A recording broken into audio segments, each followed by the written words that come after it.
Hai netizen, selamat datang di YouTube channel Suara Jamu Surabaya. Hari ini kita kedatangan tamu narasumber yang bisa membuat anjing peliharaan Anda di rumah selain setia juga bisa patuh.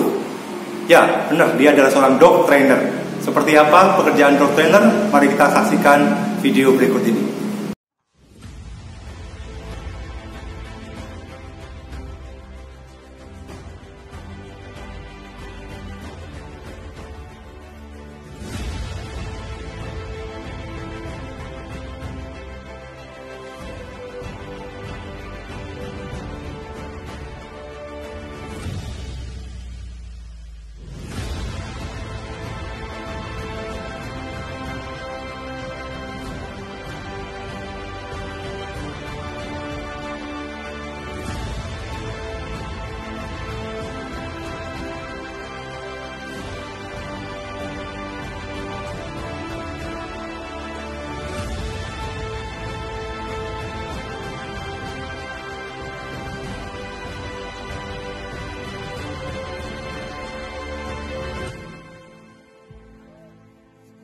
Mari kita sapa dulu narasumber kita. Hai Pak William. Halo Pak Iwan. Selamat siang. Siang. Terima kasih datangnya ke sini. Iya, sama. Sudah berapa lama nih Pak William jadi dog trainer? Oke, jadi kalau di Raptor Dog Training sendiri tahun ini baru berjalan di tahun ketiga. Tapi sebelum saya ngerjain Raptor Dog Training ini, saya lebih latih anjing untuk saya pribadi, jadi untuk hobi. Hobi. Okay. Jadi saya mulai main anjing untuk pelatihan anjing ya. Kalau untuk pelihara anjing aja dari kecil udah pelihara anjing. Cuman dari startnya saya mulai main tentang pelatihan anjing itu di tahun 2015, 2014 ya? akhir, 2015 awal. 5 tahunan. Iya, itu saya mulai beli anjing sendiri dan saya latih. Oke. Mulailah dari situ saya terus belajar tentang pelatihan anjing ini. Nah, untuk pelatihan anjing sendiri nih Pak, Ya. kalau misalnya pendidikan, kita ngomong soal pendidikan. Ya. Kalau sekolah kan ada S1, Ya. Ada SMA, SMP, SMA, S1 ya Pak. Benar. Kalau dog training ini pelatihannya apa Pak? Nah gini, jadi pada dasarnya kalau kita bilang di Indonesia, sekolah yang pure untuk mau jadi trainer anjing belum ada. Oke. Tapi kalau di luar maka udah banyak ya. Di Uh-huh. luar negeri khususnya Amerika, Europe itu udah banyak. Nah di sini awal mulanya saya belajar sama, istilahnya awalnya saya belajar sama teman saya di Jakarta. Dia itu seorang breeder, breeder anjing, salah satu ras anjing yang memang diperuntukkan untuk latihan anjingnya. Ras anjing Belgian Malinois. Oke. Nah, dia namanya Kenny Rao, yang menurut saya adalah salah satu pelatih anjing terbaik di Indonesia. Oke. Jadi pure pelatihan anjing tentang gimana obedience, gimana proteksi, gimana tracking. Pada dasarnya kita kalau ngomong latihan anjing ini luas. Cuman kalau kita ngomong tentang pelatihan, anjing ini punya kepintaran dong. Ya. Yang mewakili pasti dari ketiga ini. Anjing dikenal bisa patuh, anjing dikenal bisa jaga, anjing dikenal bisa melacak. Di luar bahwa anjing bisa melakukan hal lain lagi. Tapi ini kan secara umum. Dan dari situ saya belajar sama beliau. Tapi kalau secara spesifik formalnya sekolahnya nggak ada. Jadi kayak ngambil course ya mungkin sama klub. Kalau di Indonesia sini kayak klub-klub banyaknya juga di Jakarta, Surabaya juga masih kurang. Dan dulu banget di tahun-tahun di bawah 2010, 2005 bawah malah jarang banget di Indonesia untuk yang mau open ini loh cara ngelatih anjing. Kayak semua kayak dikit rahasia. Kenapa kok gitu? Nah, kita nggak ngerti juga karena dulu seakan-akan istilahnya masih kolot ya, masih mungkin pemikiran yang kuno bahwa punya ilmu ya untuk melatih sendiri. Kita nggak bisa bagiin. Nanti banyak pelatih yang bisa dong. Nanti banyak saingan. Logikanya kayak gitu kan. Nanti tahu kan, nah, semakin terus perkembangan terus mulai berkembang, mulai open. Nah, beberapa teman-teman di Jakarta nggak kayak yang tadi kita bilang di awal, nggak ada di Indonesia. Mereka keluar belajar ke Eropa. Mereka sampai ke Eropa ya? Mereka keluar belajar ke Eropa untuk benar-benar mau tahu training anjing ini seperti apa. Sedalam itu ya? Iya. Sedetail apa pelatihan anjing. Jadi saya memang belajar ke Europe. Nah, kita juga sering kadang beberapa kali, setahun sekali. Sekarang sih udah agak jarang. Mulai start 2016, 2017 itu setahun sekali kita pasti ada datangin orang dari Jerman, dari Czech, dari Czech Republic, dari Jerman, dari Eropa, untuk membahas tentang training anjing. Jadi kayak ngadain seminar. Dan itu kita welcome untuk semuanya. Share ilmu juga ya, supaya nambah juga. Nah, dari situlah saya belajarnya dari situ. Kalau mau tanya dari mana asalnya saya belajarnya dari situ. Belajar secara detail ya, benar-benar belajar ya. Saya belajarnya dari situ. Nah, umur berapa nih anjing mulai bisa di training? Anjing mulai bisa di training, oke. Umur berapa? Pasti yang terbaik adalah semasa dia papi. Jadi masih kosong anjing ini ibaratnya 2 bulan, 3 bulan. 2 bulan, 3 bulan udah bisa dilatih. Tapi kembali pelatihan masih disesuaikan dengan usia. Kayak orang sekolah nih. Ya. 3 tahun pun bisa. Playground. Ya. Oke. Apa yang diberikan adalah membangun building mental pasti. Oke, biar anak ini berani dan lain-lain. Kalau playground kan gitu, mau bersosialisasi. Anjing juga sama. Sama gitu juga. Sama. Konsepnya secara umum. Pelatihan anjing sering orang merasa cuman duduk, tiarap, stay, gulung-gulung apapun itu. Sosialisasi juga merupakan bagian dari pelatihan.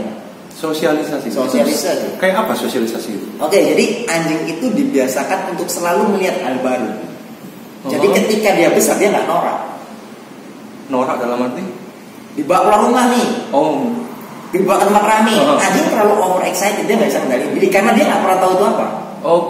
Atau dibawa keluar nih ke tempat ramai, dengar suara mobil, dengar suara musik kencang, dia takut, nggak berani, dia nggak nyaman. Karena dia kebiasaan dengan comfort zone-nya dia. Aku dalam rumah dengan satu orang doang dan lain-lain. Jadi termasuk salah satu pelatihan. Ya, itu salah satu pelatihan juga. Ngebangun mental, ngebangun karakter. Itu juga salah satu pelatihan. Yang sering sekali orang skip itu. Orang cuma mau perintah anjing duduk, tiara. Betul. Lebih dari itu, ngebangun respect antara anjing dengan pemilik, anjing dengan orang. Kita doang yang suka anjingnya nggak suka kita, dia nggak mau kerjain yang dia bisa. Walaupun dia bisa. Kita semacam ada psikologinya juga ya. Anjing ini kenapa bisa dibilang sahabat terbaik manusia? Karena dia bisa membantu manusia kerja. Pada dasarnya itu membantu apapun yang dia bisa ya. Membantu apapun. Kenapa dia bisa seperti itu? Karena dia hewan yang menurut saya pribadi itu mirip dengan manusia secara emosional, secara psikologi, cuma nggak bisa ngomong. Dia bisa ngomong aja kayak kita, tapi dia bisa sedih, bisa marah, bisa senang, bisa gugup, bisa panik. Mungkin kalau ada orang yang katakanlah demam panggung kayak tadi yang saya bilang, keluar makannya anjing juga bisa seperti itu. Jadi itu hal-hal detail yang nggak kasat mata yang seringkali orang miss. Iya, karena orang tahu kebiasaan yang cuman patuh, ngikutin perintah. Sementara di balik itu harus ada psikologi yang dibangun dulu. Kita mau anjing itu patuh, berarti anjing itu harus ada respect sama kita, baru dia bisa dengerin kita omong. Sama kayak kita sama orang lah. Kalau saya nggak akrab dengan Pak Iwan, saya mau minta tolong, Pak Iwan pasti yang ya gimana ya? Bukan berarti Pak Iwan nggak baik loh, bukan. Karena ada faktor kedekatan. Ada faktor kedekatan. Tapi kalau udah dekat, saya tolong ini, itu pasti beda. Di luar karakternya mungkin Pak Iwan adalah orang yang suka menolong. Kita bicara karakter psikologi. Di luar dari itu, tapi tanpa ada kedekatan dan lain sebagainya, ini nggak bisa.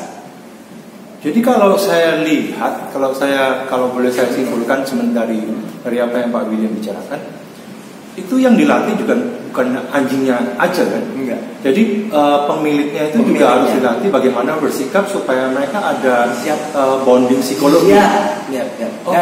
Dan saya kebanyakan ngelatih orangnya daripada ngelatih anjingnya. Ngelatih orangnya? Kebanyakan saya ngelatih orangnya. Saya mentorin orangnya. Jadi saya juga mentorin anjingnya, saya train anjingnya 40%, 60% saya mentorin orangnya. Ada yang malah saya pure 100% saya langsung mentorin orangnya sama anjingnya. Jadi orangnya bawa anjingnya, saya nggak train anjingnya, saya langsung train orangnya. Anjingnya masukin kandang, orangnya dilatih. Jadi terkadang itu diperlukan untuk satu case tertentu. Jadi anjingnya benar-benar titik dulu, orangnya dulu, karena orangnya terlalu nervous dan lain-lain. Terlalu overexcited juga, itu ngefek banget. Dan bagi saya itu yang terpenting. Karena kalau kita udah dapat respectnya anjing, belajar teknik mas semua gampang. Menurut saya. Sekarang apa yang nggak ada di YouTube? Ada. how to teach your dog bla bla bla, how to teach stay, how to teach sit, whatever. Pasti ada. Semua tutorialnya sudah. Oh, pasti ada, apa aja dia pasti ada. Kalau nggak ada yang istimewa di dokter ini, menurut saya. Nggak ada yang disembunyiin, nggak ada yang rahasia sikit pun ngelatih anjing ini gini kan, nggak ada. Nggak ada, semua kita open. Permasalahannya anjing itu respect nggak sama kita. Kita bisa respect nggak sama dia, dia bisa respect nggak sama kita. Itu justru masalah yang terpenting dalam terpenting. Meskipun kita beli, misal gini nih, saya latih anjing, oke? Ownernya nggak mau ikut pelatihan, saya latih anjingnya, pintar dah, semua udah oke.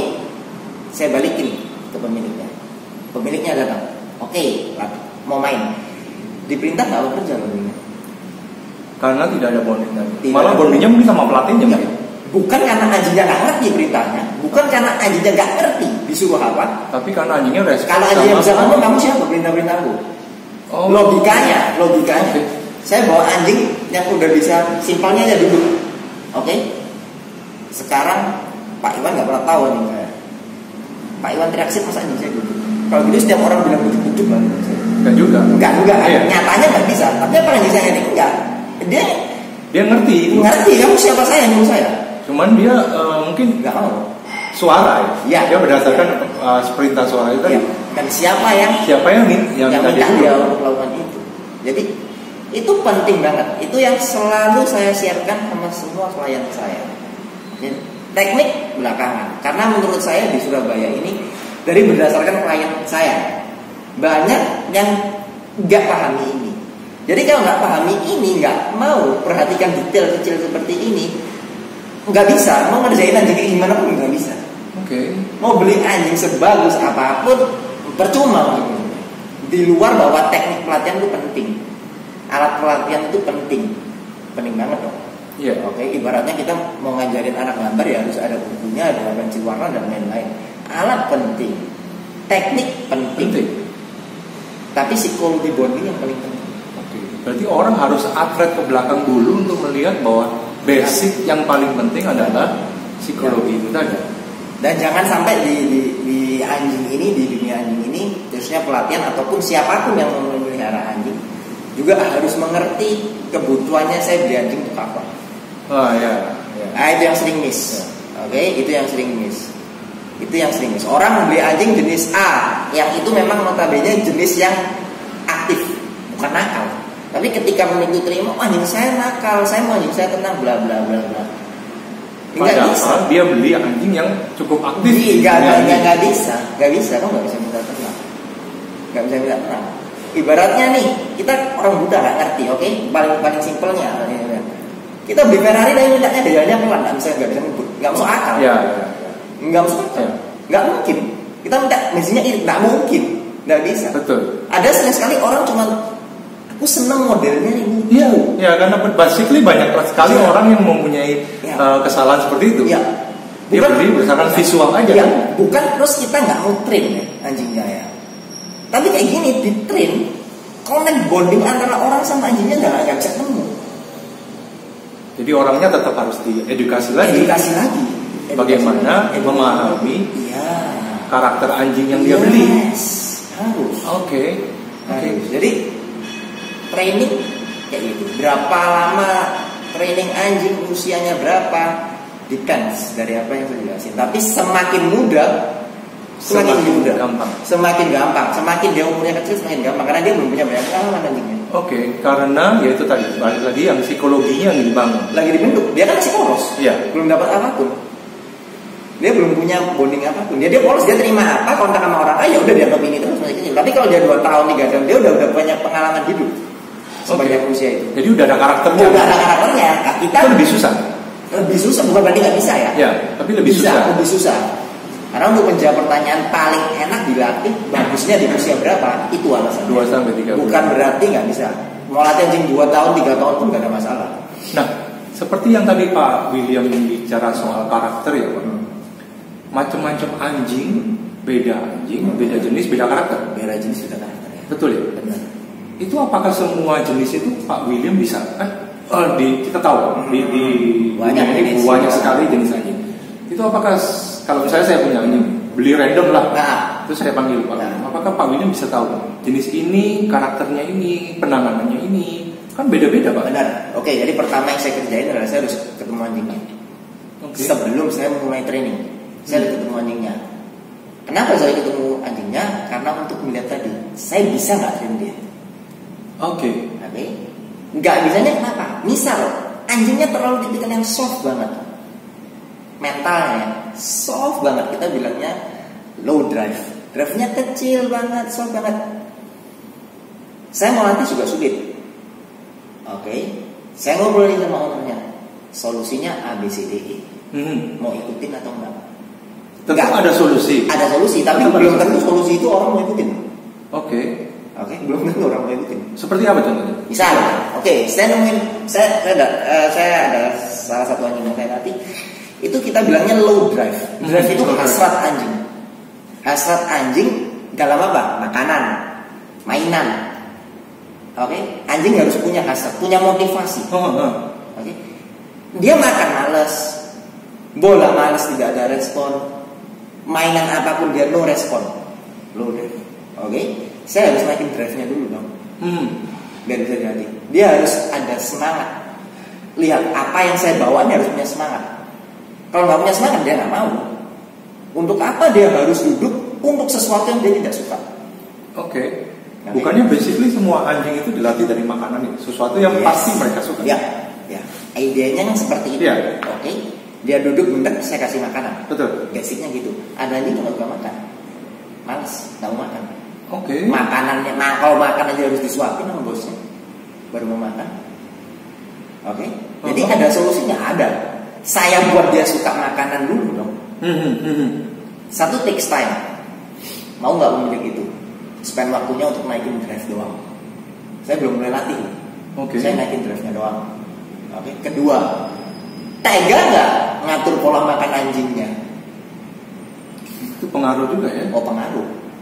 Ada orang yang nggak tega. Nggak tega dia nggak bisa kerjain, saya nggak push. Karena saya harus kerjain pakai apa? Karena anjing harus ada yang dia senangi, dia terima itu, dia mengasosiasikan itu sebagai reward untuk dia. Betul. Kalau dia nggak dapat itu, dia anggap itu sebagai sesuatu yang buruk, ataupun dia dapat sesuatu yang tidak nyaman. Bukan sesuatu yang dia suka. Bukan saya nggak suka, nggak nyaman apapun itu ya. Dia berasa itu perilaku itu salah, behavior itu salah. Jadi saya harus naikin dulu drive-nya. Mau nggak? Kalau nggak mau nggak bisa. Jadi adakah yang nggak bisa dilatih? Ada hal-hal seperti itu terkadang. Mungkin lebih faktornya nggak bisa dilatih itu bukan karena anjingnya tidak bisa dilatih. Mungkin pemiliknya yang mungkin agak susah untuk mengikuti instruksi yang Pak William berikan. Karena balik lagi, kadang kan beberapa karakter orang-orang seperti itu kita nggak menyalahkan. Cuma balik lagi, saya nggak bisa latih. Kalau seperti ini nggak bisa latih. Nggak bisa latih. Ada juga yang dari karakter anjingnya terlalu galak banget juga saya nggak pegang. Terlalu galak banget. Maksudnya nggak bisa agak diturunkan. Bisa. Tadi low drive bisa dinaikkan. Bisa. Kalau yang terlalu tinggi apa nggak bisa diturunkan? Bisa juga. Tapi kan kita juga harus lihat case-nya.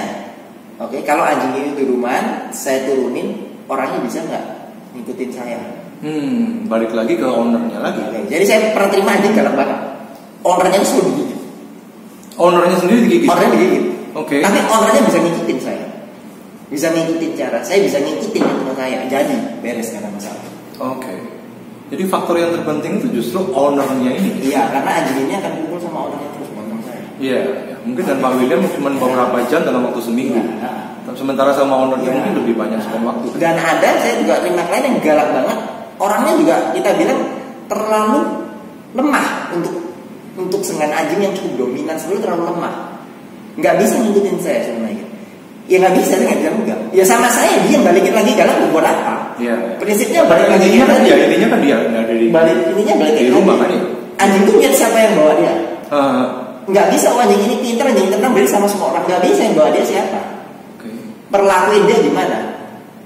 Dia kan ada output yang berbeda. Jadi balik lagi itu kenapa kita nggak semua anjing bisa dilatih. Nggak semua bisa kita latih. Jadi harus dilihat dulu anjingnya, kemudian cara penanganannya, konsultasi dengan ownernya. Kalau situ setuju, baru bisa dilakukan. Berlaku untuk saya juga. Dan untuk tingkat kedasaran anjing, sekalipun yang paling dasar pun, itu waktunya beda-beda, tergantung ownernya mau ngikut apa enggak, karakter anjingnya, semisal ini ya. Iya. Oke. Jadi misal untuk tadi masalah food drive, saya selalu bilang, misalnya saya ada latihan di jam pagi, jam 8 pagi jangan dikasih makan dulu. Ada owner tuh yang kayak tega gitu, karena jam pagi dikasihin. Jadi saya datang udah kenyang. Dia udah males. Saya mau ngapain lagi? Main apa lagi? Karena prinsipnya anjing itu semua dia harus ngelakuin sendiri. Kita cuma marker aja, nandain. Kamu bener. Dia ngelakuin sendiri. Gak ada kita semua yang tekukin dia, gak ada.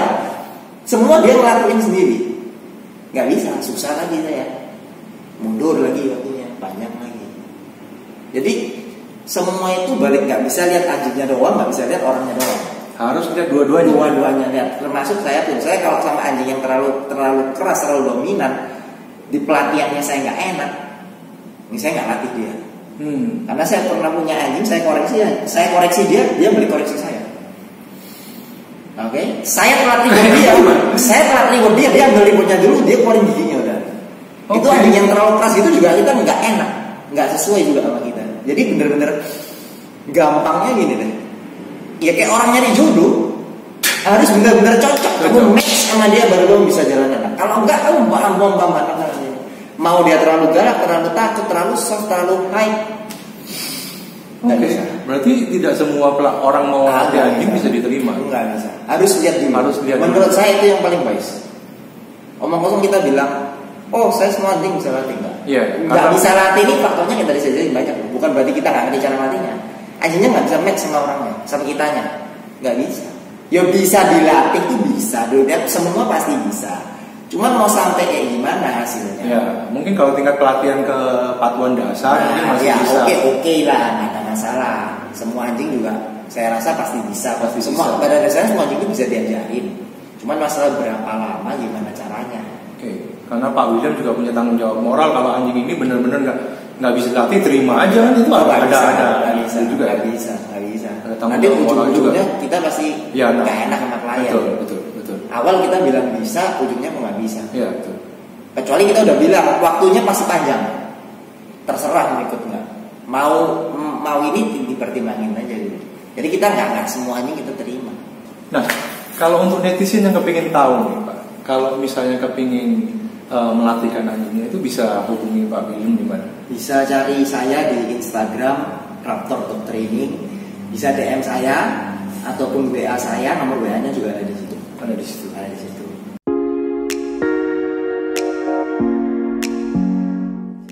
Terima kasih banyak buat waktunya Pak. Sama-sama. Ini benar-benar buka wawasan saya maupun saya percaya juga netizen juga terbuka wawasannya bahwa pelatihan anjing itu juga tidak sesimpel itu. Tapi benar-benar harus ada bonding psikologi antara pemilik anjing dan anjingnya itu sendiri. Pastinya gitu. Sukses buat Raptor Dog Training ya Pak. Terima kasih. Nah, demikian netizen pembicaraan kita dengan Pak William dari Raptor Dog Training. Bagi kalian yang suka tayangan video ini, please follow, like, subscribe di YouTube channel Suyo Rajamu Surabaya. Saya Iwan, out from now, ciao.